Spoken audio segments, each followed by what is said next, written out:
ಕೆಲವ್ರಿಗೆ ಆ hip joint ಹಿಡ್ಕೊಂಡ್ಬಿಟ್ಟಿರುತ್ತೆ. ಈ ಸಯಾಟಿಕ ನೋವು ಬೆಂಡ್ ಮಾಡಕ್ ಆಗಲ್ಲ, ಕಾಲ್ ಮಡ್ಚಕ್ ಆಗಲ್ಲ. ಅಂತವ್ರು ಏನ್ ಮಾಡ್ಬೇಕು, ಇದು ಇಲ್ಲಿ ಇದು ಸಯಾಟಿಕ, ಇಲ್ಲಿ ಲಂಬಾರು ಮತ್ತೆ ಸ್ಯಾಕ್ರಮ್.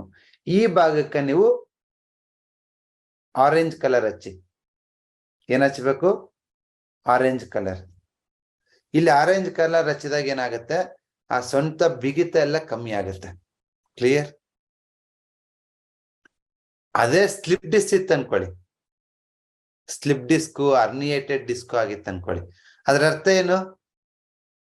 ನಿಮ್ಮ ದೇಹಕ್ಕೆ ಒಂದು ಬಲ, ಒಂದು ಸ್ಟೆಬಿಲಿಟಿ, ಒಂದು ದೃಢತೆ ಕೊಡೋದು ಯಾವ್ದಂದ್ರೆ ಪೃಥ್ವಿ. ನಿಮ್ ಲಂಬರ್ ಸೊಂಟ ದೃಢವಾಗಿದ್ದೆ ಅಂತಂದ್ರೆ ಯಾವ ಡಿಸ್ಕ್ ಸ್ಲಿಪ್ ಆಗಲ್ಲ. ಆ ಡಿಸ್ಕ್ ಸ್ಲಿಪ್ ಆಗಿದೆ ಅಂದ್ರೆ ಆ ದೃಢತೆ ಕಮ್ಮಿ ಆಗಿದೆ ಅಂತ. ಆ ದೃಢತೆನ ತಂದ್ಕೊಂಡು